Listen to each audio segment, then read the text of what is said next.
Hi అండి. ఈరోజు గ్రూప్స్‌లో భాగంగా మనం ఎకానమీ, ఎకానమీ చూద్దాం. ఎకానమీలో ద్రవ్యము, అలాగే దాని యొక్క సరఫరా, మార్కెట్‌లో దాని యొక్క సరఫరా ఎలా ఉంటుందో చూద్దాం. ఈ యొక్క ద్రవ్యం రాకముందు మనకి ఎలా ఉండేది? అక్కడి నుంచి వస్తామనమాట. వస్తు మార్పిడి పద్ధతి ఉండేది స్టార్టింగ్‌లో మనకి. ఈ యొక్క మానవుడు ఆవిర్భావం జరిగి నాగరికత ఆవిర్భవించిన తర్వాత మనకేమైంది? వస్తు మార్పిడి ద్వారా మనకి ద్రవ్యం అనేటటువంటిది రాకముందు వస్తు మార్పిడి పద్ధతి ఉండేదనమాట. అయితే ముందుగా మనం అక్కడి నుంచి వస్తు మార్పిడి పద్ధతి నుంచి ప్రస్తుతం ఉపయోగిస్తున్న యూపీఐ పేమెంట్స్ ఇక్కడ వరకు మనం ద్రవ్యం గురించి చెప్పుకుందాము. మార్కెట్‌లో ద్రవ్య సరఫరా ఎలా ఉంటుంది? నూతన ద్రవ్యత్వ కొలమానాలు ఎలా ఉంటాయి? ఇవన్నీ మనం ఈరోజు చూద్దాం. అసలు ద్రవ్యం అంటే ఏంటి? అనేది మనకిప్పుడు ముందుగా తెలియాలనమాట. ఇప్పుడు ఉదాహరణకు మీ దగ్గర ఒక రూ. 100 ఉందనుకుందాం. ఈ రూ. 100 ఉంటే దాని అర్థం ఏంటి? మనం ఏదైనా చేయొచ్చు. అంటే ఇక్కడ మనకి ఆ యొక్క ఏదైనా చెయ్యొచ్చు. ఒక వస్తువు మీ దగ్గర ఒక వస్తువు ఉంది. ఇక్కడ వస్తువు అంటే ద్రవ్యం అనుకోండి. ద్రవ్యం. అంటే మార్కెట్‌లో సులువుగా మనము యాక్సెప్ట్ చేయగలిగినటువంటి ట్రాన్సాక్షన్స్ చేయగలిగినటువంటి ఒక పద్ధతి అనమాట. అదే మనకు ఆ పద్ధతిని మనం ద్రవ్యంగా అనొచ్చు. ఉదాహరణకి వస్తువులైతేనేమి, సేవలైతేనేమి మనం కొనొచ్చు, అమ్మొచ్చు. అలాగే రుణాలు కూడా చెల్లింపులు చేయొచ్చు. అన్నీ ఏదైనా మనం చేయొచ్చనమాట. అందరూ దాన్ని ఆమోదించాలి. అందరూ దాన్ని ఆమోదించాలి. అటువంటి వాటినే అందరూ ఆమోదించాలి. అటువంటి వాటిని మనం ఏమంటాం? దాన్ని ద్రవ్యము అని అంటాం. అటువంటి వాటిని మనం ద్రవ్యం అంటాం. ఉదాహరణకి అందరూ ఆమోదించాలన్నాను. నీ దగ్గర ఒక చెక్ ఉంది. ఈ యొక్క చెక్ అనేటటువంటిది ఎవరికో నువ్వు ఇవ్వాలనుకుంటున్నావు. ఒక రూ. 10,000 రూ. 10,000 చెక్ ఇవ్వాలనుకుంటున్నావు. చెక్ ఇస్తే వాళ్ళు తీసుకుంటారా? బాబు వద్దు. ఏదైనా ఒక యూపీఐ పేమెంట్ చెయ్యి అంటారు. అంటే ఇక్కడ ఏంటి?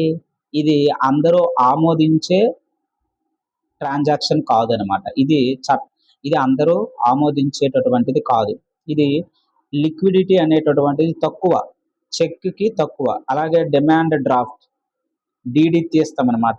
ఏదైనా యూనివర్సిటీస్‌కి ఎగ్జామ్ ఫీజు కట్టాలన్నా, చలానా తీయాలన్నా ఇది కూడా ఏంటి? ఆమోదయోగ్యం కాదు. అందరూ ఆమోదించరు. అందరూ ఆమోదించిందేంటి? లిక్విడిటీ ద్రవ్యత్వాన్ని ఆమోదిస్తారంట. అంటే ఏంటి? ఉదాహరణకి మనకి నాణాలు రూపాయి, రూ. 2 అలాగే కాగితాలు రూపాయలు, రూ. 100 ఇటువంటివి. అలాగే ఈ 2 ముందు ప్రయారిటీ. నాణాలు, కాగితాలు. రూ. 5 నాణెము, రూ. 100 కాయిను, అలాగే రూ. 100 కాగితాలు, రూ. 1000 ఇటువంటివి. ఇటువంటివి ఏంటి? వీటికి లిక్విడిటీ ఎక్కువ. ద్రవ్యత్వం దీనికి మనకి ఎక్కువనమాట. ఇటువంటివి ఆమోదయోగ్యం. అంటే ప్రజలు ఎక్కువ దేనిని యాక్సెప్ట్ చేస్తారో దానిని మనం ఆమోదంగా లేదా సులభంగా గుర్తించడాన్ని మనం ద్రవ్యత్వంగా మనం చెప్పొచ్చనమాట. అయితే అధిక ద్రవ్యత్వం ఎవరికుంటుంది అనేది తర్వాత మనం వచ్చే ఒక 10 నిమిషాల్లో చూద్దాం. ఇది మనకి ద్రవ్యం అంటే ఎగ్జాంపుల్ అనమాట. అయితే అసలు ముందు ఈ ద్రవ్యం రాకముందు మనకి ఏది ఉండేదంటే వస్తు మార్పిడి విధానం ఉండేదనమాట. బార్టర్ సిస్టమ్ అని అంటాం. పూర్వకాలంలో మనకి నాగరికత మొదలైన నుంచి మనకి ఏది ఉండేది? వస్తు మార్పిడి విధానం అనేటటువంటిది ఉండేదనమాట. డబ్బు రాకముందు ద్రవ్యత్వం. అంటే ఏంటి? నువ్వు ఒకడున్నావు. నీ దగ్గర ఉన్న వస్తువు ఇంకొకటి దగ్గరికి ఇస్తావు. వాడి దగ్గర ఉన్న వస్తువు నువ్వు తీసుకుంటావు. అంతే తప్ప నీకు నచ్చిన వస్తువు నువ్వు కొనుక్కోలేవు కదా! అంటే ఇది అందరూ ఆమోదించే ద్రవ్యం కాదనమాట. అప్పట్లో అలా ఉండేది. ఉదాహరణకి ఒక అతనున్నాడు. రాము అనే అతను. ఇతని దగ్గర ఒక 10 కేజీలు బియ్యం ఉంది. అలాగే ఇంకొక అతనున్నాడు శ్యామ్ అని. ఈయన దగ్గర ఒక పాలున్నాయి. 5 లీటర్ల పాలు. అయితే రాముకు పాలు కావాలి, శ్యామకు బియ్యం కావాలి. అప్పుడు వీళ్ళిద్దరు మార్చుకుంటారు. బానే ఉంటది. ఇది బానే ఉంటది. రైసు, మిల్క్ మార్చుకోవచ్చు. ఇక్కడ ఉదాహరణకి వీడికి శ్యామకి శ్యామకి మనకి బియ్యం కాదు, ఇంకేదో కావాలి. ఇంకొక వస్తువు కావాలంటే మార్పిడి అవుతుందా? వీళ్ళిద్దరి మధ్య ట్రాన్సాక్షన్ అవుతుందా? అవ్వదు. అదే సమస్య అనమాట.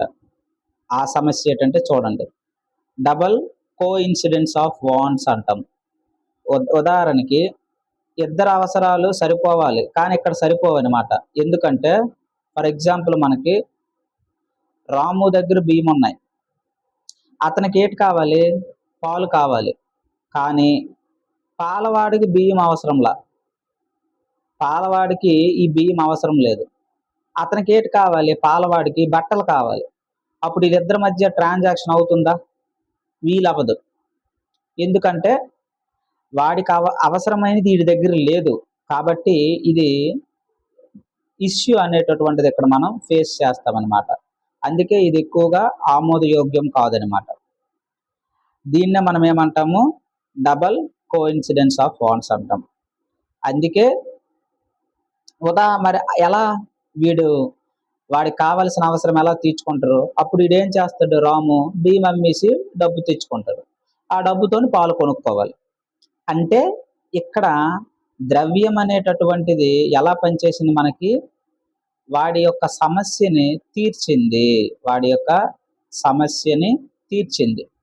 అంటే డబల్ కోఇన్సిడెన్స్ ఆఫ్ వాంట్స్ ని తగ్గించింది, వాడి యొక్క సమస్యని తీర్చింది. అంటే ఇక్కడ ఆమోదయోగ్యమైనది ఏంటి? ద్రవ్యము, వస్తు మార్పిడి కాదు. అన్ని వేళలా వస్తు మార్పిడి కుదరదు. అందుకే ద్రవ్యంకి అంత ప్రజలు ఆమోదయోగ్యం అనేటటువంటిది పొందింది ద్రవ్యం అనేటటువంటిది. మరి విధులు ఎలా ఉంటాయి? అన్ని చెయ్యొచ్చు మనం ద్రవ్యంతో. ఉదాహరణకి మీడియం ఆఫ్ ఎక్స్చేంజ్, ఇది మధ్యవర్తిగా ఉంటుందన్నమాట. ఇదే మారకం యొక్క ఇదే మధ్యవర్తిగా ఉండి అన్ని చేస్తుంది. మెయిన్ ఫస్ట్ ప్రైమరీ ఫంక్షనాలిటీ అదే. ఉదాహరణకి మీరు ఇక్కడ ఒక 50 రూపాయలు ఇచ్చి ఒక టీ స్నాక్స్ కొన్నారు అంటే ఇక్కడ మనీ ఏమైంది? గూడ్స్గా కన్వర్ట్ అయింది. వస్తువులు కొన్నాం కదా. అంటే ఇక్కడ దాని అర్థం ఏంటి? మనీ అనేటటువంటిది ఎలా మనకు ఉపయోగపడింది? ఒక మీడియం ఆఫ్ ఎక్స్చేంజ్గా మారింది అనమాట. అంటే దాన్ని అడ్డుపెట్టి మనకు కావలసినటువంటివి వస్తువులు కానీ సేవలు కానీ మనం కొనుక్కోవచ్చు. అదే బ్యాటరీ సిస్టంలో అలా కుదరదు. అంటే ప్రజల ఆమోదయోగ్యం, ఎక్కువ ద్రవ్యత్వం లేదా లిక్విడిటీ ఏది దేనికి ఉంది? ద్రవ్యానికి ఉంది. మళ్ళీ ద్రవ్యంలో చాలా రకాలు ఉన్నాయి. అన్ని ఆమోదయోగ్యం అంటే కాదు. డిడి ఉంది, ఆమోదయోగ్యమా? కాదు. చెక్ ఉంది, ఆమోదయోగ్యమా? కాదు. అలాగే స్పెషల్ డ్రాయింగ్ రైట్స్ ఉన్నాయి, ఆమోదయోగ్యంగా కాదు. గవర్నమెంట్ సెక్యూరిటీస్ ఉన్నాయి, ఆమోదయోగ్యమా? కాదు. ప్రజలు ఎవరైనా దీన్ని ఆమోదయోగ్యం కాదుగా మనం భావించాలి. అదనమాట. అలాగే ఎలా మనం కొలుస్తాం మనీని? ఇప్పుడు చూసాం కదా, డబ్బును ఉపయోగించే మనము వస్తువుల్ని, సేవలని, వాటి యొక్క విలువను కొలుస్తాం. ఇంతకుముందు అలా కొలవడం అవ్వదు. రాముగాడికి పాలు కావాలి, శ్యామగాడికి మనకి బియ్యం కావాలి. ఇక్కడ ఎంత క్వాంటిటీకి ఎంత అనేది ఇక్కడ మనం డిసైడ్ చేయలేం. పాలు వాల్యూ బియ్యం వాల్యూతో సరిసమానం చేయలేమన్నమాట. ఏమంటాం దాన్ని? ఒక స్టాండర్డైజేషన్ మనం తేలేమన్నమాట. దాని యొక్క వాల్యూ మనం చెప్పలేం. ఇక్కడ మనం చెప్పగలం. అన్నిటిని కూడా మనం పోల్చవచ్చు అనమాట. దేన్ని పోలిస్తే దేని వాల్యూ ఎక్కువగా ఉంటుంది అనేది మనం ద్రవ్యంలో చెప్పగలం. అదే మనీ లేకపోతే ఎలాగా? చెప్పలేం కదా. అది ఇక్కడ మ్యాటర్ అనమాట. అలాగే ఇది మనం స్టోర్ చేసుకోవచ్చు. అదే బ్యాటరీ సిస్టమ్ స్టోరేజ్ అవుతుందా? అవ్వదు. అంటే అందుకే ఇక్కడ మనం ఒక మాట చెప్పుకున్నాం, ప్రజలు ఆమోదయోగ్యం పొందాలి, ప్రజల చేత ఆమోదయోగ్యం పొందాలన్నమాట. అటువంటిది ఒక్కటే, అదే మనకి ద్రవ్యం. ఇంకేది ఆమోదయోగ్యం అవ్వదు. అంతకుముందు ఎన్నో తెచ్చారు, బంగారం తెచ్చారు, వెండి నాణాలు తెచ్చారు, తర్వాత ఎన్నో జరిగాయి. వస్తు మార్పిడి తర్వాత మనకి బంగారం తెచ్చారు, వెండి తెచ్చారు. ఇవన్నీ పెద్దగా మనకి ఇప్పుడు నీకు బంగారం ఇచ్చినా అది లిక్విడిటీ అవ్వదు. ఎందుకు? దాన్ని అమ్మాలి, లేదా తాకట్టు పెట్టాలి, డబ్బు తేవాలి, ఎన్నో సంతకాలు పెట్టాలి. అది కూడా చెల్లదనమాట. ఇప్పుడు ఒక మేస్త్రి ఉన్నాడు. ఈ మేస్త్రికి మనకి సాయంత్రం అయ్యేసరికి ఏంటి మనకి ఆ డబ్బులనేటటువంటిది ఇవ్వాలి. డబ్బులివ్వాలి. ఈ డబ్బులివ్వాలన్నప్పుడు ఈ మేస్త్రికి మనం ఏమిస్తాము? బంగారం ఇస్తామా? ఇస్తే తీసుకుంటాడా? నాయనా నాకెందుకు, నాకు డబ్బులిచ్చేయి అంటాడు. పోనీ చెక్ ఇస్తే వాళ్ళు తీసుకుంటారా? తీసుకోరు. డిమాండ్ డ్రాఫ్ట్ తీస్తారా? తీసుకోరు. గవర్నమెంట్ సెక్యూరిటీ బాండ్ ఇస్తే తీసుకుంటారా? తీసుకోరు. నా దగ్గర షేర్లున్నాయి, నా షేర్లు తీసుకో అంటే తీసుకుంటాడా? తీసుకోడు. ఇది ఏది ఆమోదయోగ్య ద్రవ్యం కాదు. వాళ్ళకి ఆమోదయోగ్యం ద్రవ్యం ఏంటి? ప్రజల చేతుల్లో ఎప్పుడు కూడా లిక్విడిటీ. అదే మనకి ద్రవ్యం. ఇక్కడ మనకు క్లారిటీ వచ్చింది. అందుకే దీన్ని మనం స్టోరేజ్ కూడా చేసుకోవచ్చు. 10,000 మీకు వచ్చాయనుకోండి, 10,000 మనం స్టోర్ చేసుకోవచ్చు. 5,000 ఖర్చు పెట్టుకోవచ్చు. అలాగే మనకు కావాల్సినప్పుడు ఖర్చు పెట్టుకోవచ్చు, కావాల్సినప్పుడు పొదుపు చేసుకోవచ్చు. ఆ ఫెసిలిటీ మనకి బార్టర్ సిస్టంలో ఉండదనమాట. వస్తు మార్పిడిలో ఉండదు. నీ దగ్గర టమాటాలు ఉన్నాయి, వస్తు మార్పిడి పద్ధతిలో ఈ రోజు 2 రోజులు స్టోర్ చేయగలవు, తర్వాత పరిస్థితి ఏంది? ఇది చెల్లదు. అందుకే ద్రవ్యం అనేటటువంటిది వచ్చిందనమాట. ఇవన్నీ దానికి సంబంధించినవే. మరి అదే నీ దగ్గర ద్రవ్యం ఉందనుకో, వాయిదాల పద్ధతిలో లోన్లు కట్టొచ్చు, ఈఎంఐలు కట్టొచ్చు, ఇంట్రెస్ట్లు కట్టొచ్చు, శాలరీలు, క్రెడిట్ అన్నీ చేసుకోవచ్చు. ఇదే వస్తు మార్పిడితో చేయగలమా? చేయలేము. అలాగే మనం బంగారంతో చేయగలమా? చేయలేము. వెండితో చేయగలమా? చేయలేము. ఎన్నో ప్రామాణిక వస్తువులని ప్రజల మధ్యలోకి తెచ్చారనమాట. కానీ అవి ఏవి కూడా మనకి ఆమోదయోగ్యం పొందలేదు. ఒక్క ద్రవ్యమే ఆమోదయోగ్యం అనేటటువంటిది పొందిందనమాట. అది మనం గుర్తుంచుకోవాలి. ఇవన్నీ ఎగ్జాంపుల్స్ మీకు చూస్తే అర్థమైపోతుంది. కాబట్టి అవి చెప్పట్లేదు. Transfer of value. మనం ఒక వ్యక్తి నుంచి ఇంకో వ్యక్తికి సులభంగా ట్రాన్స్ఫర్ చేసుకోవచ్చు కదా. ఒక ప్రాంతం నుంచి ఇంకో ప్రాంతంకి. నువ్వెక్కడ ఉన్నావు, విజయవాడలో ఉన్న వ్యక్తి హైదరాబాద్కు ట్రాన్స్ఫర్ చేసుకోవచ్చు కదా వాల్యూ. అంటే ఇక్కడ మనం ఏంటి, యూపీఐ ద్వారా ఒక 20,000 పంపుతున్నాం. ఇంతకుముందు అలాగ అవుతుందా? వస్తు మార్పిడి పద్ధతి అవుతుందా? ప్రతిదీ కంపారిజన్ చేసుకోవాలన్నమాట. అందుకే ద్రవ్యం అనేటటువంటిది ఇంపార్టెంట్. ట్రాన్స్ఫర్ చేసుకోవచ్చు, ఎన్నో చేయొచ్చు. అయితే ఈ యొక్క ద్రవ్యత్వానికి మనకి దశల వారీగా ముందు ద్రవ్యం అనేటటువంటిది ఎలా వచ్చింది? బార్టర్ సిస్టమ్ వచ్చింది, వస్తు మార్పిడి. ఈ యొక్క వస్తు మార్పిడి తర్వాత మనకి కమోడిటీ మనీ వచ్చింది. కమోడిటీ అంటే ఇప్పుడు చెప్పాం కదా, క్యాటిల్స్, గ్రెయిన్స్, సాల్ట్ ఇటువంటివి తర్వాత వచ్చాయి. ఆ తర్వాత ఏమొచ్చాయి? మెటాలిక్లు వచ్చాయి అనమాట. గోల్డ్, సిల్వరు, కాపర్ ఇవన్నీ ద్రవ్యాన్ని తెచ్చారు. ఏది ఆమోదయోగ్యం అవల. తర్వాత ఏంటి? పేపర్ కరెన్సీ తెచ్చారనమాట. ఆ తర్వాత ఏంటి?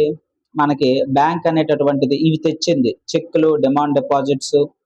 ఆ తర్వాత ఏంటి? ఇప్పుడు ప్రస్తుతం ఉన్న దశ, ఈ దశలో ఉన్నాం. యూపీఐ, కార్డ్స్, ఇంటర్నెట్ బ్యాంకింగ్ ఇది కూడా పోయిందనమాట. ఇప్పుడు ఇది ఏమొచ్చింది? యూనిఫైడ్ పేమెంట్ ఇంటర్ఫేస్ ఎక్కువగా మనం వాడుతున్నాం అనమాట. ఈ కార్డులు లేవు, ఏటీఎం కార్డ్స్ కూడా ఇప్పుడు లేవనమాట, తగ్గిపోయాయి. అంతా ఇంటర్నెట్ బ్యాంకింగ్, అలాగే నెక్స్ట్ మనకి యూపీఐ కార్డ్స్, యూపీఐ పేమెంట్సే చేస్తున్నారు అందరూ. అంటే ఈ యొక్క మనీ ఆర్డర్ అనేటటువంటిది మనం చూసుకోవచ్చు అనమాట. ప్రస్తుతం యూపీఐ దగ్గర ఉన్నాం. ఇలా అధిక ద్రవ్యత్వం అనేటటువంటిది, ఆర్డర్ అనేటటువంటిది ఉంటుందన్నమాట. మరి మనీ సప్లై గురించి మనం చూసుకోవాలి. మరి మనీ సప్లై అంటే ఏంటి? అంటే ఒక ఫైనాన్షియల్ ఇయర్ లేదా మనకి ఎకానమిస్టులు, ఆర్థికవేత్తలు ఫైనాన్షియల్ ఇయర్ తీసుకొని ప్రామాణికంగా చేస్తారనమాట. దేన్నైనా కొలుస్తాం. నిర్దిష్ట సమయంలో మనకి ఆ యొక్క దేశం యొక్క ఆర్థిక వ్యవస్థలో ప్రజల వద్ద ఎంత ఉంది? ద్రవ్యం. బ్యాంకింగ్ వ్యవస్థలో ఎంత ఉంది? ద్రవ్యం. అలాగే మరికొన్ని లిక్విడిటీ అసెట్స్ ఉంటాయి. అంటే బ్యాంకింగ్ దాచుకుంటుంది అనమాట. చెప్పుకున్నాం కదా మనం ఇంతకుముందు క్లాసెస్లో 9 పార్ట్స్ చేసుకున్నాము, 8, 9 అందులో ఇవన్నీ చెప్పుకున్నాం. ఎలా అసెట్స్ సేవ్ చేసుకుంటుంది, మానిటరింగ్, ఎస్ఎల్ఆర్, సిఆర్ఆర్ ఇటువంటి రూపంలో చేసుకుంటుంది అనమాట. ఈ మొత్తాన్ని మనం ఎలా చేయొచ్చు, దీన్ని మనం ఎలా పరిగణించవచ్చు? దీన్ని మనీ సప్లై కింద పరిగణించవచ్చు అనమాట. ఇవన్నీ కూడా మనీ సప్లై కింద పరిగణించవచ్చు మనం. అయితే ఫర్ ఎగ్జాంపుల్, మనీ సప్లై అంటే అర్థం ఏంటి? దేశంలోని మొత్తం సంపదని కాదు, ఇదేంటంటే ఒక కొలమానం అనమాట, ఒక అసెట్, ఒక మానిటరీ అసెట్ అనమాట. దాన్ని మరి ఎవరు కంట్రోల్ చేస్తారు మనీని? మనం చెప్పుకున్నాం, రిజర్వ్ బ్యాంక్ ఆఫ్ ఇండియా. ఎవరు? రిజర్వ్ బ్యాంక్ ఆఫ్ ఇండియా అనేటటువంటిది కంట్రోల్ చేస్తుంది. ఎలాగా? ఇవన్నీ కూడా రెపో రేట్ అయితేనేమి, cash reserve ratio, statutory liquidity ratio, open market system, bank rate, liquidity tools, ఇవన్నీ కూడా మనం చాలా క్షుణ్ణంగా తెలుసుకున్నాం అనమాట. మన వీడియోస్ ఉన్నాయి, ఒకసారి చూడండి. ఎటువంటి సమయంలో కూడా ఏ రూల్స్ మనం తెచ్చుకున్నాము అనేది మనకు తెలుసు. రెపో రేట్ ఎప్పుడు పెంచుతాము, రెపో రేట్ ఎప్పుడు తగ్గిస్తాము, ఇవన్నీ కూడా మనం క్షుణ్ణంగా తెలుసుకున్నాం కాబట్టి ఆ వీడియోస్ ఒకసారి చూడండి. ఈ టోటల్ ఎక్స్ప్లెనేషన్ దాదాపు మనకి 2 నుంచి 3 గంటలు చెప్పుకున్నాం వీడియోస్. ఒకసారి అవి చూడండి ఫస్ట్ టైం చూసిన వాళ్ళైతే. అయితే మరి మన భారతదేశంలో ఎలా కొలుస్తాం? సాధారణంగా ఆర్బీఐ అనేటటువంటిది మనకి 4 రకాలుగా మనీని కొలుస్తుందనమాట. మనీని కొలుస్తుంది. అంటే ఎలా అనేటటువంటిది ఇప్పుడు మనం చూద్దాం.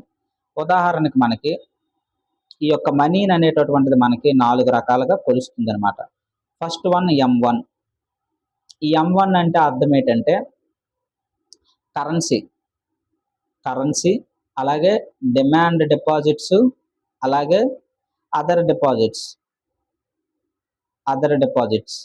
అంటే సేవింగ్ డిపాజిట్స్, అటువంటివన్నీ ఇందులో వస్తాయి అన్నమాట. అదర్ డిపాజిట్స్ అంటే ఇక్కడ డిమాండ్ డిపాజిట్స్ అంటే అర్థం ఏంటి? డిమాండ్ ఉన్నప్పుడు ఇచ్చేయాలన్నమాట. ఒక వ్యక్తి ఉన్నాడు, నేనే ఉన్నాను, నాకు 50,000 సేవింగ్ అకౌంట్లో ఉంది, నేను డిమాండ్ చేస్తున్నాను, నాకు ఇప్పుడు కావాలి, ఇచ్చేయాలన్నమాట. అంటే నీ సేవింగ్ అకౌంట్ దేని కింద వస్తుంది? డిమాండ్ డిపాజిట్స్ కింద వస్తుంది అనమాట. అంటే నీ saving bank account demand deposits కింద వస్తుంది. అంటే డిపాజిట్దారుడు కోరిన వెంటనే ఆయనకి లభించేటటువంటి ద్రవ్యాన్ని మనము డిమాండ్ డిపాజిట్ అని అంటాం. ఇదంతా మనం ఏ కోవలోకి వస్తుంది? M1. ఇది ఫస్ట్ కేటగిరీ అనమాట. మనీ, ఇలా ద్రవ్యత్వాన్ని మనం, ఇది ద్రవ్యత్వం ఆర్డర్లో మొదటిది అనమాట. M1 అంటే ఏంటి? మన దగ్గర ఉన్న కరెన్సీ, నాణ్యాలు అవ్వచ్చు. కరెన్సీ అంటే ఏంటంటే ఉంటాయి? రూపాయి నాణ్యము, 5 రూపాయల నాణ్యము, 10 రూపాయల నాణ్యాలు ఉంటాయి కదా, అవి. అలాగే కాగిత కరెన్సీ ఉంటుంది కదా, కాగితాలు 100 రూపాయలు, 50 రూపాయలు నోట్స్, ఇవి. వీటిని మనం కరెన్సీ అంటాం అనమాట. డిమాండ్ డిపాజిట్స్ అంటే చెప్పుకున్నాము. అలాగే అదర్ డిపాజిట్స్ కూడా చెప్పుకున్నాము, సేవింగ్ బ్యాంక్ అకౌంట్స్. ఇది M1 అని అంటాం. మరి M2 అంటే ఏంటి? అంటే ఇది ఒక రకమైన ద్రవ్యం అనమాట. మరి M2 అంటే మనం ఎలా చెప్పుకోవచ్చు అంటే, M1కి పోస్టల్ సేవింగ్ అకౌంట్స్ కలుపుతాం అనమాట. మరి అది కూడా ద్రవ్యమే కదా, పోస్టల్లో కూడా ఉంటాయి కదా సొమ్ము. ఎంతో మంది డిపాజిట్స్ చేస్తారు కదా, అక్కడున్న ఓడి చేస్తారు, రికరింగ్ డిపాజిట్స్ చేస్తారు, పీపీఎఫ్ ఓపెన్ చేస్తారు, సుకన్య సమృద్ధి యోజన ఓపెన్ చేస్తారు. ఇప్పుడు పోస్టల్ ద్వారా దాదాపు 60 సేవలు అందిస్తున్నారు. మరి ఇవి కూడా ద్రవ్యమే కదా, అది తీసుకోవాలి. M2 అంటే మనకి M1కి పోస్టల్ సేవింగ్ అకౌంట్స్ కలుపుతాం, అది M2. మరి M3 అంటే ఇది M2. మరి M3 అంటే ఇది ఆర్డర్ అనమాట, ద్రవ్యత్వ ఆర్డర్. అలా అలా పెరుగుతుంది ద్రవ్యం. అబ్జర్వ్ చేస్తున్నారా? మొదట M1లో కొంచెం ద్రవ్యం ఉంది, M2కి ఏమైంది? మరి కొంచెం ద్రవ్యం యాడ్ అయింది. ఇప్పుడు M3 అంటే మరి కొంచెం ద్రవ్యం యాడ్ అవుతుంది. M3 అంటే అర్థం ఏంటంటే M1కి టర్మ్ డిపాజిట్స్ కడతాం, లేదా టైం డిపాజిట్స్ యాడ్ చేస్తాం. ఏంటి M1 అంటే మనకు తెలుసు. M1 అంటే ఏంటి? C+DD+OD. M1 అంటే ఏంటి? C ప్లస్ డిమాండ్ డిపాజిట్స్, అలాగే అదర్ డిపాజిట్స్. C అంటే కరెన్సీ, కాగితాలు, నోట్లు, ఇవన్నీ ఉంటాయి, నాణ్యాలు. మరి టర్మ్ డిపాజిట్స్ అంటే చెప్పుకున్నాం, లిమిటెడ్ టర్మ్కి అనమాట. అంటే ఉదాహరణకి నీ దగ్గర డబ్బులు ఉన్నాయి, ఒక 5 సంవత్సరాలకి ఫిక్స్డ్ డిపాజిట్ చేసావు. అదేంటిది? టైం. ఒక టైంకి డిపాజిట్ చేసామన్నమాట, 5 సంవత్సరాల తర్వాత. అంతవరకు నువ్వు తీసుకోవడానికి వీలు లేదు. అది టర్మ్ లేదా టైం డిపాజిట్స్ అని అంటాం. అది టీడీ అంటే అర్థం. అంటే ఈ యొక్క M1 అంటే ఇది, దీనికి టర్మ్ డిపాజిట్స్ కూడా యాడ్ అయింది, అదే ఏమంటాము? M3. మరి కొంచెం ద్రవ్యం పెరిగింది. మరి M4 అంటే ఏంటి? 4 ద్రవ్యాలు ఉన్నాయి, లాస్ట్ ఇది. M4 అంటే మనకేంటి, M3కి M3కి మనం ఏం చేస్తామంటే పోస్టల్ పోస్టల్ టైమ్ డిపాజిట్స్ని యాడ్ చేస్తాం అంతే. పోస్టల్ టైమ్ డిపాజిట్స్ని యాడ్ చేస్తాం. మరి M3 అంటే M3కి పోస్టల్ టైమ్ డిపాజిట్స్ యాడ్ చేస్తే M4 అన్నాం. మరి M3 అంటే అర్థం ఏంటి, ఇప్పుడే చెప్పుకున్నాం. M3 అంటే ఏంటి, M1 ప్లస్ టైమ్ డిపాజిట్స్ లేదా టర్మ్ డిపాజిట్స్, ఇది M3. దీనికి ఏం యాడ్ చేసాము, దీనికి పోస్టల్ టైమ్ డిపాజిట్స్ యాడ్ చేసాం, ఇది M4. ఇవి ప్రస్తుతానికి ఉన్నటువంటివి అన్నమాట.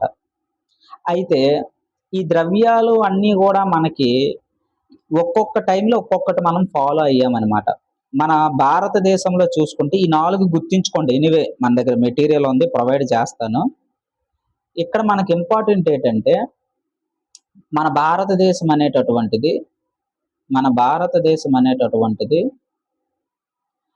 1967 నుంచి 68 వరకు మనం ఏం ఫాలో అయ్యామంటే సాంప్రదాయవాదుల్ని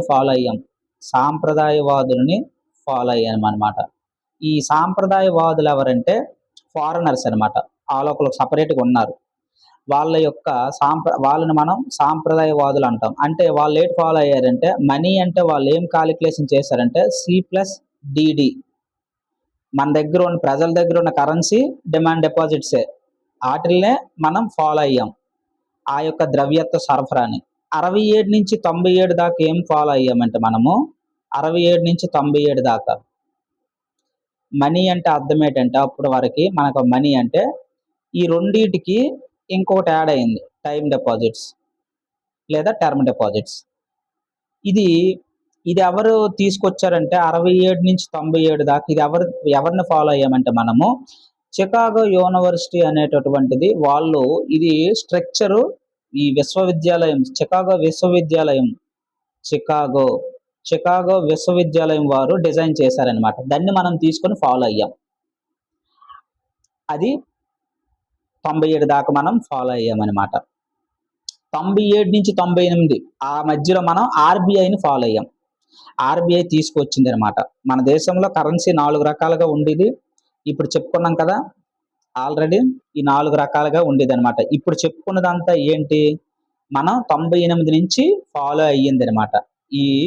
ఇప్పుడు M1, M2, M3, M4 చెప్పుకున్నాం కదా, అప్పుడు అది ఎప్పటి నుంచి అంటే మనం 98 నుంచి RBI దీన్ని ఫాలో చేస్తుంది అనమాట. ఈ యొక్క M1 నుంచి M2, M3 అలాగే M4 ఈ ద్రవ్యత్వాన్ని మనం 98 నుంచి ఫాలో అవుతున్నాం. అయితే ఇక్కడ మనకి 98 నుంచి RBI కొత్తగా తీసుకొచ్చింది. ఇంతవరకు ఉన్నది సరిపోలేదని ఒక వైవి రెడ్డి అనేటటువంటి అతన్ని మనకి ఏం చేసిందంటే ఒక వర్కింగ్ గ్రూప్ వేసి ఆయన సూచనల మేరకు ఈ యొక్క ఇప్పటి వరకు చెప్పుకున్నటువంటి ఈ యొక్క M1 to M4 ఉన్నాయి కదా, వీటికి బదులు ఏం తీసుకొచ్చారంటే కొత్తగా మూడింటిని ప్రవేశపెట్టారనమాట. ఏంటి, ఈ M1, M2, M3, M4 బదులు ఈ యొక్క వైవి రెడ్డి సిఫార్సుల మేరకు ఏం చేశారంటే M1, M2, M3 ఈ మూడింటినే ఉంచారనమాట. పోస్టల్ ఉండేది కదా, పోస్టల్ డిపాజిట్స్, ఈ పోస్టల్ డిపాజిట్స్ని తీశారనమాట. అంటే ప్రస్తుతానికి ఎలాగా ఈ 98 నుంచి ఎలా ఉండేది అంటే 3 ఉండేవి. ఆర్డర్ గుర్తించుకోండి, ఫస్ట్ 4 ఉండేవి. తర్వాత వైవి రెడ్డి మనకి వర్కింగ్ గ్రూప్ సిఫార్సుల మేరకు RBI ఏం చేసిందంటే 98 నుంచి మూడింటిని అమలు చేస్తుంది, 4కి బదులు. ఫస్ట్ టైం ఏం చేసిందంటే పోస్టల్ డిపాజిట్స్ని తీసింది అనమాట, మూడింటినే చేసింది, M1, M2, M3. ఇక్కడ ఎలా నిర్వచించిందంటే M1 అంటే మనకి సేమే ఇంతకుముందు చెప్పుకున్నది, ఇదేటి మారదు. CDDOD ఇది మారదు, M1 ఫిక్స్. ఇంతకు ముందు వాటిని రెఫరెన్స్ తీసుకున్నారనమాట. మీరు ఇక్కడ అబ్జర్వ్ చేస్తే మనం ఇక్కడ M1కి ద్రవ్యత్వం ఎక్కువ, లిక్విడిటీ ఎక్కువ. ఎందుకు ద్రవ్యత్వం ఎక్కువ అంటున్నాం, ఎందుకు అంటున్నామంటే C అంటే కరెన్సీ కదా, ప్రజల దగ్గర ఎక్కువ ఇదే కదా ఉంటుంది, నోట్లే ఉంటాయి. డిమాండ్ డిపాజిట్ సేవింగ్ అకౌంట్లో ఉంచుకుంటారు కదా, ప్రతి ఒక్కరికి బ్యాంక్ అకౌంట్ ఉంది కదా, ఈ రెండు కలిపితే ప్రజల దగ్గర సొమ్ము ఎక్కువ ఉంటుంది. అందరూ ఆమోదయోగ్యమైనది ఇదే. సప్లై కూడా ద్రవ్యం ఇదే ఎక్కువ ఉంటుంది. ఓడి అదర్ డిపాజిట్స్, సేవింగ్ డిపాజిట్స్, ఇది కూడా మనకేంటి అదర్ సేవింగ్ డిపాజిట్స్ ఇవి కూడా ఎక్కువ ఉంటాయి. అంటే ప్రజల దగ్గర సొమ్ము ఎవరి దగ్గర మనకి ప్రజల దగ్గర సొమ్మును తీసుకుంటే ఆటోమేటిక్గా మార్కెట్లో సొమ్ము అంటే ఎవరిది? ప్రజలదే. అంటే దీనికి ఎక్కువ ద్రవ్యత్వం ఉన్నట్టు అనమాట. ద్రవ్యం ఎక్కడ ఎక్కువ ఉంటుంది? M1లోనే ఉంటుంది. ఎందుకు ఉంటుందంటే ప్రజలు దీన్నే ఓడుతారు. ఎక్కడ తీసుకున్నా ఇవే ఉంటాయి. షేర్లు కానీ బాండ్లు కానీ వాళ్ళ దగ్గర ఉండవు కదా. అందుకే దీనికే ఎక్కువ ద్రవ్యత్వం ఉంటుంది. అది M1. మరి M2 98 తర్వాత మనం ఫాలో అయ్యేవి ఏంటంటే M2 అంటే సేమ్ M1 ప్లస్ ఒక సంవత్సరం కాల పరిధి ఉన్నటువంటి టైం డిపాజిట్స్ అనమాట. ఒక సంవత్సరం లోపు ఉండేటటువంటివి టైం లేదా టర్మ్ డిపాజిట్స్ ఇందులో యాడ్ చేశారు కొత్తగా. అంటే మారుతుంది కదా, కాలానికి మారుతున్న తగ్గట్టుగా ప్రజల్లో అవగాహన పెరిగింది. డిపాజిట్లు పెంచుతున్నారు 98 నుంచి, అందుకే మార్చారనమాట. అందుకు మార్చారు. M1 ఓకే అలాగే ఉంచారు. M2 అంటే M1 అలాగే ఉంచారు. M1కి ఏం చేశారు? ఒక సంవత్సరం లోపు టైం డిపాజిట్స్ని యాడ్ చేశారు. అలాగే బ్యాంకులు జారీ చేస్తాయి కదా సర్టిఫికేట్లు, డిపాజిట్ సర్టిఫికేట్లు ఎవరు జారీ చేస్తారు? ఇవి బ్యాంకులు. ఆ బ్యాంకులు జారీ చేసే డిపాజిట్ సర్టిఫికేట్లు కూడా కలిపారనమాట. M2 అంటే ఇది. M1కి ఒక సంవత్సరం లోపు టర్మ్ డిపాజిట్స్, అలాగే బ్యాంకులు జారీ చేసేటటువంటి డిపాజిట్ సర్టిఫికేట్లు M2 కిందకు వస్తాయి. సింపుల్, ఏమీ లేదు. మరి M3 అంటే సేమ్ M2కి ఇక్కడ కూడా రెండే. ఈ రెండు ఏంటంటే ఇక్కడ మనకి ఇంతకుముందు ఏం చెప్పుకున్నాము? ఒక సంవత్సరంలోపు కాల పరిమితి అన్నాం కదా. ఇదేంటి? ఒక సంవత్సరం తర్వాత అంటే ప్లస్ చేసా. ఒక సంవత్సరం దాటిన వాటికి టైం డిపాజిట్స్ యాడ్ చేసాం. సొమ్మల్లా కరెక్ట్గా ఉండాలి. అందరూ ఒక సంవత్సరంకి డిపాజిట్ చేస్తారా? కాదు కదా, ఎక్కువ కూడా చేస్తారు. మరి అది కూడా ద్రవ్యమే కదా. అందుకే మొత్తం కవర్ చేయాలి. ఒక సంవత్సరం లోపు డిపాజిట్లు, టైం డిపాజిట్ని M2లో తీసుకున్నాం. M3 అంటే M2కి ఒక సంవత్సరం తర్వాత టైం డిపాజిట్లు ఎంతైనా పర్వాలా, అవి సేమ్. ఇక్కడ ఇంతకుముందు ఏం చేసాము? బ్యాంక్ జారీ చేసే డిపాజిట్ సర్టిఫికేట్లు యాడ్ చేసాం. ఇంకొకటి ఇక్కడ ఏంటంటే బ్యాంక్ జారీ చేసేటటువంటి టర్మ్ డిపాజిట్స్ రుణాలు అనమాట. మరి అందరూ రుణాలు తీసుకుంటారు కదా. రైతు వెళ్తాడు 5 సంవత్సరాలకు రుణము, అది కలపాలి కదా, అది ద్రవ్యమే కదా. అది బ్యాంకులు అనేటటువంటివి బ్యాంకులు జారీ చేసే టర్మ్ డిపాజిట్ రుణాలు రాసుకోండి. బ్యాంకులు జారీ చేసే టర్మ్ డిపాజిట్స్ రుణాలు, రైతులకు ఇచ్చేటటువంటి రుణాలు అవ్వచ్చు, పారిశ్రామికవేత్తలు ఇచ్చే రుణాలు అవ్వచ్చు, ఇవన్నీ సొమ్మే, ద్రవ్యమే, కలపాలి. M3 అంటే M2కి ఒక సంవత్సరం దాటినవి బ్యాంకులు జారీ చేసే రుణాలు. అయిపోయింది, అంతే. ఈ మూడే. ఇది మనకేంటి 1998 తర్వాత వైవి రెడ్డి వర్కింగ్ గ్రూప్ సిఫార్సుల మేరకు మనకి దీన్ని ప్రస్తుతం చేస్తున్నారన్నమాట. ప్రస్తుతం అందరు ఇలాగ ఉందా? కాలం మారింది కదా, మళ్ళీ మార్చారనమాట. నూతన ప్రస్తుతం ఉన్నటువంటివి ఏంటంటే ఇదే లాస్ట్. ప్రస్తుతం ఉన్నటువంటివి ఏంటంటే నూతన ద్రవ్యత్వ కొలమానాలు తీసుకొచ్చామన్నమాట. ఇది ఫైనల్. దానికి ఇంతకు ముందు ఉన్నటువంటి M3నే ప్రామాణికం తీసుకున్నాం. M3 అంటే ఏంటి? M2 ప్లస్ ఒక సంవత్సరం దాటిన కాలపరిమితి టర్మ్ డిపాజిట్లు, బ్యాంకులు జారీ చేసే టర్మ్ డిపాజిట్ రుణాలు, దాన్నే ప్రామాణికంగా తీసుకొని పేర్లు మార్చారు. L1 అన్నారు. L1 అంటే ఏమన్నారు? కాలానికి తగ్గట్టుగా మారుస్తున్నారు అంతే. ఇప్పుడు 2026లో ఉన్నాం, 1998లో లేము కదా. అందుకే మార్చాం, L1గా తీసుకున్నాం. L1 అంటే ఏంటి? M3నే ప్రామాణికంగా తీసుకొని M3కి ఏం చేశారంటే పోస్ట్ ఆఫీస్ మళ్ళీ వీళ్ళు మొదలెట్టారనమాట. వీళ్ళు ఏం చేశారు? పోస్ట్ ఆఫీస్ ఎలాగవుద్ది? ఇంతకుముందు పోస్ట్ ఆఫీస్ తీసిస్తే మరి అక్కడ ద్రవ్యం లేదా, అందుకే వీళ్ళు మళ్ళీ యాడ్ చేశారు. అన్ని రకాల డిపాజిట్స్ ఇక్కడ వస్తాయి అనమాట. పోస్ట్ ఆఫీస్ అన్ని అక్కడ ఉండేటటువంటి డిమాండ్ డిపాజిట్స్, అలాగే అదర్ డిపాజిట్స్ అన్నీ వస్తాయి. L1 అంటే M3కి పోస్ట్ ఆఫీస్ యాడ్ చేశారు, అది ఇంపార్టెంట్. అదే L2 ఇవి మూడే ఉన్నాయి. L2 అంటే L1కి ఫైనాన్షియల్ ఇన్స్టిట్యూషన్స్. ఫైనాన్షియల్ ఇన్స్టిట్యూషన్స్ అంటే ఎవరు? విత్త సంస్థలు. విత్త సంస్థలు, ఫైనాన్షియల్ ఇన్స్టిట్యూషన్స్. ఇప్పుడు పెరిగాయి కదా, విత్త సంస్థలు వచ్చాయి. వాటిలో ఉండేటటువంటి అవి జారీ చేసేటటువంటి టర్మ్ డిపాజిట్లు, అలాగే డిపాజిట్ సర్టిఫికేట్లు, ఇవి యాడ్ చేశారు L2 అంటే. సింపుల్. L1కి విత్త సంస్థలు, టర్మ్ డిపాజిట్లు, టైం డిపాజిట్లు యాడ్ చేశారు అంతే. మరి L3 అంటే ఏంటి? L2కి ఏం యాడ్ చేశారంటే, మరి విత్త సంస్థలు యాడ్ చేసావు, మరి నాన్ ఫైనాన్షియల్ ఇన్స్టిట్యూషన్స్ కూడా ఉంటాయి కదా, మరి ఆడి దగ్గర డబ్బు ఇప్పుడు కొత్తగా వచ్చాయి నాన్ బ్యాంకింగ్ ఫైనాన్స్ సిస్టమ్స్ వచ్చాయి కదా, ఆ ఇన్స్టిట్యూషన్స్ మరి కలపాలి కదా, మరి వాళ్ళు డబ్బులు కలెక్ట్ చేస్తున్నారు కదా, మరి వాళ్ళని కలపాలి కదా. అందుకే L2కి ఏం చేశారంటే NBFCల్ని కలిపారనమాట. వీళ్ళు కూడా ప్రజల దగ్గర డిపాజిట్లు సేకరిస్తున్నారనమాట. ప్రజల డిపాజిట్లను సేకరిస్తున్నారు వీళ్ళు. అందుకే వీళ్ళని కూడా యాడ్ చేసామన్నమాట. ఇదే ఫైనల్. L3 అంటే L2 plus non banking financial అనమాట ఇన్స్టిట్యూషన్స్. వీళ్ళు కూడా కార్పొరేషన్స్, వీళ్ళు కూడా ప్రజల దగ్గర డిపాజిట్లు యాడ్ చేస్తున్నారు కాబట్టి L2 ప్లస్ NBFC ప్రజల డిపాజిట్లు అయిపోయి క్లోజ్. ఇది మనకి ద్రవ్యం ఆర్డర్, ద్రవ్యత్వం order.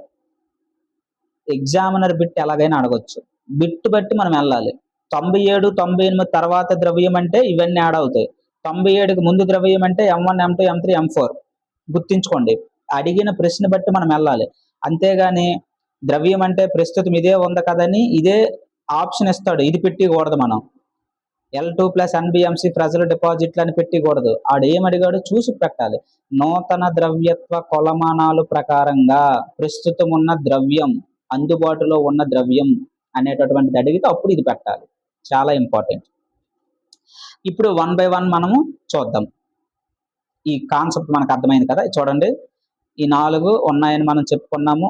M1, M2, M3. Examiner ఇవే అడుగుతాడు మనకి, ఎగ్జామ్లో ఇవే అడుగుతాడు కాబట్టి ఇవే మనం చెప్పుకుందాం. తర్వాత మేము అప్డేటెడ్ అడ్వాన్స్డ్ వెర్షన్ కూడా చెప్పేశాను, మీరు నోట్స్ రాసుకోండి. ఎగ్జామినర్ మాత్రము ఇవే అడుగుతాడు. ఇంతకుముందు ఇప్పుడు చెప్పిన నోట్స్ రాసుకోండి. M1 అంటే మనకు తెలుసు కదా. M1 అంటే ఏం చెప్పాం? M1 అంటే currency. Currency with the public. ప్రజల చేతిలో ఉన్నవి ఏంటి ఉంటాయి? రూపాయి కాయిన్లు, 2 రూపాయల కాయిన్లు, 5 రూపాయల కాయిన్లు, అలాగే 10 రూపాయల నోట్లు నుంచి 2000 రూపాయల నోట్లు దాకా ఉంటాయి. దాన్నే మనం సింపుల్గా కరెన్సీ అన్నాం. ప్లస్ ఫార్ములా గుర్తొస్తుంది కదా, demand deposits with the bank system. మరి డిమాండ్ డిపాజిట్స్ ఉన్నాయి కదా, డిమాండ్ డిపాజిట్ మనం డబ్బులు దాచుకున్నాం ఎవరి దగ్గర? బ్యాంక్ దగ్గరే కదా, అవి plus other deposits with RBI saving accounts, అక్కడ కూడా ఓపెన్ చేస్తాం. అదర్ డిపాజిట్స్ అంటే RBI దగ్గర కూడా కొంతమంది ఓపెన్ చేస్తారు, అవి కూడా కలుపుతాం అనమాట. సింపుల్గా ఇది గుర్తుంచుకోండి. ఇది M1. అందుకే ఇది అత్యంత లిక్విడ్ అనమాట. ఎందుకంటే ద్రవ్యం బాగా ఇక్కడ సరఫరా అవుతుంది, ఇంకెక్కడ అవ్వదు, ఇదే ఎక్కువ అవుతుంది. కరెన్సీ విత్ ద పబ్లిక్ మనకు తెలుసు. కరెన్సీ విత్ ద పబ్లిక్ అంటే ఏంటి ఉంటాయి? వాళ్ళ దగ్గర, ప్రజల దగ్గర నోట్లు ఉంటాయి, కాయిన్లు ఉంటాయి. ఉదాహరణకి మనమే ఉన్నాము, మన దగ్గర 500 రూపాయల నోట్ ఉంది, 200 రూపాయల నోట్ ఉంది, 100 రూపాయలు ఉంది. మొత్తం ఎంత అయింది? పబ్లిక్ దగ్గర ఉండేది 800 ఉంది. డిమాండ్ డిపాజిట్స్ అంటే చెప్పుకున్నాం కదా, బ్యాంకులో ఉన్న అవసరమైనప్పుడు వెంటనే విత్డ్రా చేయొచ్చు. మనకు అవసరం ఉంది వెంటనే తీసుకోవచ్చు, అడగడానికి ఏం లేదు. సేవింగ్ అకౌంట్లో 50,000 ఉన్నాయి, వెంటనే ATM కానీ UPI ద్వారా తీసేస్తాం. అవే డిమాండ్ డిపాజిట్స్. అది M1 అంటే గుర్తుంది కదా. M1 అంటే ఏంటి? C plus DD plus OD with RBI. OD అంటే అదర్ డిపాజిట్స్. అదర్ డిపాజిట్స్ ఎవరి దగ్గర ఉంటాయి? RBI దగ్గర ఉంటాయి, అది కూడా యాడ్ చేసుకోవాలి. M2 అంటే ఏంటి? మనకి ఫార్ములా M1కి పోస్ట్ ఆఫీస్ సేవింగ్ అని చెప్పాం. M1కి post office savings, bank savings deposits add చేస్తామని చెప్పాం. అంతే, సింపుల్. అది అర్థమైపోయింది. నెక్స్ట్ M3 అంటే ఏంటి? ఇది మనకి బ్రాడ్ మనీగా చెప్తామన్నమాట. ఎందుకనేది కింద చెప్తాను. ఇక్కడ మనకి M3 అంటే ఏంటి? M1కి time deposits with the banking system చెప్పాం కదా. టైం డిపాజిట్స్ 1 సంవత్సరం అవ్వచ్చు, 5 సంవత్సరాలు అవ్వచ్చు, అటువంటివి. టైం డిపాజిట్స్ అనమాట. టైం ప్రకారం 5 సంవత్సరాలకు నేను ఫిక్స్డ్ డిపాజిట్ చేశాను, తర్వాత నాకు ఇచ్చేయాలి. అది M3 అనమాట. ఇక్కడ డిస్కషన్ చేద్దాం. M3 అనేటటువంటిది మనకి బ్రాడ్ మనీ కింద కాలిక్యులేట్ చేస్తాం. ఎందుకంటే ఉదాహరణకి మన ఆర్థిక వ్యవస్థలో ఇక్కడ చూసుకోండి, కరెన్సీ అనేటటువంటిది పబ్లిక్ దగ్గర 10 లక్షలే ఉంది, డిమాండ్ డిపాజిట్స్ ఒక 20 లక్షలు ఉంది, ఆర్బీఐ దగ్గర మనకి అదర్ డిపాజిట్స్ 1 లక్ష ఉంది, మొత్తం 31 లక్షలు అయింది. ఇది 31 లక్షలు అయింది. సింపుల్గా ఈ 31 లక్షలు అంటే మనం ఇదేంటి M1 కదా. M1 అంటే ఏంటి? కరెన్సీ ప్రజల దగ్గర ఉన్నది, అలాగే డిమాండ్ డిపాజిట్ల దగ్గర ఉన్నది, అలాగే అదర్ డిపాజిట్స్ విత్ ఆర్బీఐ దగ్గర ఉన్నది, 3 కలిపితే 31 లక్షలు అయింది. అంటే ఇప్పుడు బ్యాంకింగ్ దగ్గర, ఇప్పుడు మన బ్యాంకింగ్ సిస్టంలో టైం డిపాజిట్స్ టోటల్గా మనకి చూసుకుంటే 69 అయింది అనుకోండి, ఓకేనా. ఎందుకు? M1 అంటే ఇక్కడ 10, 20, 31 అయింది, అంతే కదా. టోటల్ మనకి ఇప్పుడు 31 అయింది M1 అంటే. అయితే ఇంకొకటి టైం డిపాజిట్స్ కూడా కాలిక్యులేషన్ చేసుకోండి. ఒక 69 లక్షలు ఉందనుకోండి. 69 లక్షలు ఉంటే M3 అంటే ఏంటి అర్థము? M1 టైమే కదా, టైం డిపాజిట్సే కదా. M1 ఎంత అయింది? 31. టైం డిపాజిట్స్ ఎంత అయినాయి? 69. అంటే ఇప్పుడు ఎంత ఉంది? 100 లక్షలు అయింది. 100 లక్షలు అయిందా లేదా? 100 లక్షలు అంటే ఏంటి? ఒక కోటే కదా, అంతే కదా. అంటే ఇక్కడ మనం M1తో పోల్చుకుంటే M3 దగ్గర ఎక్కువ ఉంది కదా. M1 అంటే ఏంటి? C+OD+DD, అటు ఇటు అవుతుంది, ఏదైనా ఒకటే ఫార్ములా. దీని దగ్గర 10 రూపాయలు 100 రూపాయలు ఉంటే దీనికి ఎక్స్ట్రాగా టైం డిపాజిట్స్ యాడ్ అయ్యాయి కాబట్టి ఆటోమేటిక్గా ఎక్కువ అమౌంట్ ఉంటుంది. టైం డిపాజిట్స్ అంటే అర్థం తెలుసు కదా, మనం చెప్పుకున్నాము. ఒక నిర్దిష్ట కాలానికి బ్యాంకులో మనం డిపాజిట్ చేస్తామన్నమాట. 1 లక్ష రూపాయలు ఫిక్స్డ్ డిపాజిట్ చేసాము. ఇది వెంటనే రోజువారీ ట్రాన్సాక్షన్ కోసం డిమాండ్ డిపాజిట్ లాగా, ఇది లిక్విడిటీ ఇవ్వరు కదా వాళ్ళు. 1 లక్ష రూపాయలు దాచావు సంవత్సరంకి, సంవత్సరం తర్వాత ఇస్తారు, మధ్యలో మనకి ఇవ్వరనమాట. అందుకే దీనికి లిక్విడిటీ తక్కువ. దేనికి లిక్విడిటీ ఎక్కువ? M1కి లిక్విడిటీ ఎక్కువ. ఎందుకు? ఇందులో టర్మ్ డిపాజిట్స్ లేవు, లిక్విడిటీ దానికి ఎక్కువ. లిక్విడిటీ ఎవరికి ఎక్కువ? దానికి ఎక్కువ, M1కి ఎక్కువ. అందుకే ఇక్కడ మనం చూసుకుంటే M3 అనేటటువంటిది మనకి బ్రాడ్ మనీ కింద చేస్తాం అనమాట. M3 అనేటటువంటివి బ్రాడ్ మనీగా కన్సిడర్ చేస్తాం. ఎందుకు? ఇక్కడ ఎక్కువ మనీ ఉంటుంది, ద్రవ్యత్వం తక్కువ సప్లై ఉంటుంది, కానీ మనీ పరంగా చూస్తే ఎక్కువ ఉంటుంది. అదే M1 లిక్విడిటీ ఎక్కువ ఉంటుంది. అది డిఫరెన్స్ గుర్తుంచుకోవాలి. టైం డిపాజిట్స్ చూసాం. M4 అంటే చెప్పాం కదా, M4 అంటే M3కి టోటల్ పోస్ట్ ఆఫీస్ డిపాజిట్స్ అనేటటువంటివి యాడ్ చేస్తాం. ఇందులో మనం నేషనల్ సేవింగ్ సర్టిఫికేట్స్ యాడ్ చేయం, గవర్నమెంట్కి సంబంధించింది. అయితే ఇక్కడ మనం M3 plus post office deposits, post ఆఫీస్లో 80, 60, 70 సేవలు అందిస్తున్నారు, అవి కూడా యాడ్ చేస్తామన్నమాట. కానీ ఇందులో ద్రవ్యత్వం అంతగా ఉండదన్నమాట, తక్కువే ఉంటుంది. అది M4. టోటల్గా మీకు ఇక్కడ డిఫరెన్సియేషన్స్ ఇచ్చాను, ఒకసారి చూసుకోండి. M1 అంటే C+DD+ other deposits with RBI, ఇది నేరో మనీ ఇక్కడ తక్కువ ఉంటుంది, కానీ లిక్విడిటీ ఎక్కువ, వాడుకోవచ్చు. M2 అనేటటువంటిది మనకి బ్రాడర్గా చూడొచ్చు, ఇది మరీ ఎక్కువ మనీ ఉంటుంది. ఎందుకు? ఇప్పుడు ఎగ్జాంపుల్ చెప్పుకున్నాం, 30 లక్షలే M1, కానీ దానికి ఇంకో 30 లక్షలు టర్మ్ డిపాజిట్స్ యాడ్ అయితే 60 లక్షలు అయిపోయింది. అందుకు మరి ఇదంటే post office deposits, M3 plus post office, ఇది వైడెస్ట్ ట్రాన్సాక్షనల్ మెజర్. దానితో పోల్చుకుంటే ఇది ఇంకా ఎక్కువ మెజర్ చేయొచ్చు. అంటే ద్రవ్య సరఫరా అనేటటువంటిది ఇంకా ఎక్కువ మెజర్ అనేటటువంటిది ఎక్కువగా M4లో ఉంటుంది. అడిగే బిట్ బట్టి మనం ఆన్సర్ చేయాలి. ఇక్కడ M1కి M3 ఇప్పటి వరకు తేడా చూసాం కదా, మరొకసారి ఇక్కడ చూడండి. ఇదే చెప్పాం మనం. M1కి ఏంటి? లిక్విడిటీ ఎక్కువ అని చెప్పాం. ఉదాహరణకి ఇందులో క్యాష్ ఉంటుంది, కరెంట్ సేవింగ్, డిమాండ్ డిపాజిట్స్ ఉంటాయి. M3 అయితే M1తో పాటు బ్యాంక్ డిపాజిట్స్ అనేటటువంటివన్నీ చెప్పుకున్నాం. దీంతో పోల్చుకుంటే M3 ఎక్కువే కదా, ఇప్పుడే చెప్పుకున్నాం. M1 30 లక్షలు ఉంటే M3 అనేటటువంటిది ఇంకో 30 లక్షలు యాడ్ అయితే టోటల్ 60 లక్షలు అవుతుంది అనమాట. ఈ 30 లక్షలు అనేటటువంటిది ఏంటి? టైం డిపాజిట్స్ లేదా టర్మ్ డిపాజిట్స్. అందువల్ల ఆటోమేటిక్గా M3 ఎక్కువ ఉంటుంది.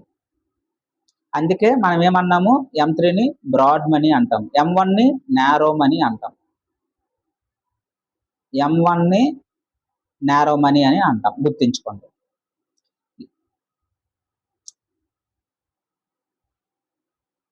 అలాగే ఒకవేళ మనీ సప్లై కానీ మనకు పెరిగింది అనుకో, ఏమవుతుంది, మనకి ఇవన్నీ తెలుసు, ఇంతకుముందు చెప్పుకున్నాం. సప్లై పెరిగితే ఆటోమేటిక్గా డిమాండ్ పెరుగుతుంది. డిమాండ్ పెరిగితే ఎప్పుడైతే ప్రజల చేతుల్లో డబ్బులు ఉంటాయో ఏం చేస్తారు, వస్తువులు సేవల్ని కొనుగోలు చేస్తారు. ఎప్పుడైతే వస్తువులు సేవల్ని కొనుగోలు చేస్తారో ఆ వస్తువులకి సేవలకి డిమాండ్ పెరుగుతుంది. ఎప్పుడైతే డిమాండ్ పెరుగుతుందో మనం దానికి తగ్గట్టుగా ఉత్పత్తి కూడా మనం పెంచుకోవచ్చు అనమాట. కానీ డిమాండ్ అనేటటువంటిది, సప్లై డిమాండ్, ఈ రెండింటి గురించి మనం ఎన్నోసార్లు చెప్పుకున్నాం. ఒకసారి చూడండి ప్రీవియస్ క్లాసెస్లో మీకు అర్థమైపోతుంది అనమాట. ఎప్పుడైనా మనకి డిమాండ్ పెరిగితే ఇన్ఫ్లేషన్ ప్రెషర్ పెరిగిపోతుంది అనమాట. ఎందుకు పెరిగిపోతుంది, వస్తువులు తక్కువ ఉన్నాయి కానీ కొనేవాళ్ళు ఎక్కువ ఉన్నారు, ఆటోమేటిక్గా దానికి రేటు పెరుగుతుంది అనమాట. అది ఇంపార్టెంట్. ఆటోమేటిక్ ఇన్ఫ్లేషన్ వస్తుంది కదా. మన దగ్గర మనీ సప్లై 100 కోట్లు ఉన్నాయి, కానీ గూడ్స్ ఎన్ని ఉన్నాయి, 1,00,000 యూనిట్లు ఉన్నాయి. ఇప్పుడు 100 కోట్లకి 150 కోట్లు ఇన్ఫ్లేషన్ అనమాట, ఇన్ఫ్లేషన్ వచ్చింది. అప్పుడు గూడ్స్ సప్లై అదే స్థాయిలో ఉంటే ఏమవుతుంది, మోర్ మనీ అనేటటువంటిది, గూడ్స్ మారవు కదా. ఇన్ఫ్లేషన్ పెరిగినంత మాత్రాన నీ కొనుగోలు శక్తి తగ్గిపోతుందే తప్ప గూడ్స్ అనేటటువంటివి అవే ఉంటాయి. ఇప్పుడు టమాటీలు ఉన్నాయి, కేజీ టమాటీలు 50 రూపాయలు అనుకుందాం. ఇన్ఫ్లేషన్ రావడం వల్ల కేజీ టమాటీలు 100 రూపాయలు అయ్యాయి. ఈ వస్తువు మారదు కదా, టమాటీలు అన్నీ వస్తాయి. ఇంతకుముందు కేజీకి ఇన్ని వచ్చాయో, ఆ 10 పళ్ళు తూగితే ఇప్పుడు 10 పళ్ళే తూగుతాయి. అంటే ద్రవ్యం దాని యొక్క పరిమాణం మారదు, కానీ నీ కొనుగోలు శక్తి తగ్గిపోయింది. ఇంతకుముందు 50 రూపాయలకి నీకు కేజీ టమాటీలు వచ్చేవి, ఇప్పుడు 100 రూపాయలు పెడితే కానీ కేజీ టమాటీలు రావట్లేదు. అంటే దాని అర్థం ఏంటి, ఇంతకు ముందు దాంతో పోల్చుకుంటే నీ ద్రవ్యం, నీ కొనుగోలు శక్తి తగ్గిపోయింది. అదే ఇంతకు ముందులాగా అనుకుంటే 2 కేజీలు వద్దును, కానీ ఇప్పుడు ఇన్ఫ్లేషన్ ఉండడం వల్ల 1 కేజీ వస్తుంది అనమాట. అది ఇక్కడ ఇంపార్టెంట్. అదే ఇక్కడ ఎగ్జాంపుల్ ఇచ్చాను. ఇన్ఫ్లేషన్ అనేటటువంటిది పెరిగిపోతుంది. అయితే మనీ సప్లై పెంచినంత మాత్రం చేత అది ఇన్ఫ్లేషన్ అనేటటువంటిదిగా మనం చెప్పలేమన్నమాట. ఉదాహరణకి ఎలా అంటే, రైతు ఉన్నాడు, ఈ సంవత్సరం మద్దతు ధర అనేటటువంటిది 2,450 రూపాయలు, మళ్ళీ సంవత్సరం 2,550 2,500 అనుకుందాం, 2,500, ఒక 50 రూపాయలు పెంచాం. ఇది ద్రవ్యం పెరిగింది కదా, దీన్ని ఇన్ఫ్లేషన్ అని చెప్పకూడదు. రైతు ఇంకా పెంచుతాడు, రైతు ఇంకా ఉత్పత్తి చేస్తాడు. ఇంతకు ముందుతో పోల్చుకుంటే ఇప్పుడు నాకు ధర వచ్చింది కాబట్టి పర్వాలేదు. అంటే చిన్న చిన్న మార్పులు, ధరలలో మార్పు రావడం ఆర్థిక వ్యవస్థకి మంచిది. దాన్ని ఇన్ఫ్లేషన్గా మనం చూడకూడదనమాట, అది కాదు కూడా. అదే ఇక్కడ చెప్పాం. మరి ఆర్బీఐ ఎలా ప్రభావం చేస్తుంది, ఇన్ఫ్లేషన్ కంట్రోల్ చేస్తుందని గంట సేపు మనం క్లాసులు ఉన్నాయి, 1 అవర్కు పైగా చెప్పాము. అది ఒకసారి చూడండి ఎలా కంట్రోల్ చేస్తుంది అనేటటువంటిది. ఇవన్నీ ఇంతకుముందు చెప్పుకున్నాం. ఇక్కడ మనం మెయిన్గా రెపో రేట్ తగ్గిస్తుంది ఇన్ఫ్లేషన్ సమయంలో, ఇవన్నీ చెప్పుకున్నాము. ఒకసారి చూడండి సిఆర్ఆర్ ద్వారా ఎలా తగ్గిస్తుంది, అలాగే మనీ సప్లై ఇవన్నీ కూడా ఇంతకుముందు మనం చెప్పుకున్నాము. ఒకసారి చూడండి, ఓకేనా. ఇదే మెటీరియల్ పెడతాను, ఒకసారి చూసుకోండి. ఇక్కడ మనం తెలుసుకోవాల్సింది ఏంటి, ఈ సెషన్ యొక్క మెయిన్ ఉద్దేశం ఏంటి, M1, M2, M3, M4 ఈ యొక్క ద్రవ్య సరఫరా ఆర్డర్ గుర్తించుకుంటే సరిపోతుంది. M3 అనేటటువంటిది మనకి బ్రాడ్ మనీగా చూస్తాము, M1 అనేది మనం నారో మనీగా చూస్తామని గుర్తించుకుంటే సరిపోతుంది. M1లో ఏముంటాయి, M2లో ఏముంటాయి, M3లో ఏముంటాయి గుర్తించుకుంటే సరిపోతుంది. బిట్స్ రూపంలో కూడా ఇక్కడ నేను ప్రొవైడ్ చేశాను. స్టార్టింగ్ బార్టర్ సిస్టమ్ నుంచి ఇప్పుడున్న యూపీఐ పేమెంట్స్ దాకా మనీ ఎలా వెళ్ళిందో మనం తెలుసుకున్నాం అనమాట. ఏది పెంచితే ఏమవుతుంది, ఇవన్నీ ఇంతకుముందు మనం చూసాం. మన సెషన్స్ చూసే వారికి అర్థమవుతుంది. ఎవరైనా కొత్తగా చూసినట్లయితే ఒకసారి ఆ యొక్క ఎకానమీ క్లాసెస్ ఉంటాయి, దయచేసి ఒకసారి చూడండి, మీకు క్లారిటీ అనేటటువంటిది వచ్చేస్తుంది అనమాట. ఇలా మనం టోటల్గా ఫైనల్గా కన్క్లూజన్ కూడా ఇచ్చాం. Thank you. ఛానల్ అయితే సబ్స్క్రైబ్ చేసుకోండి. Thank you.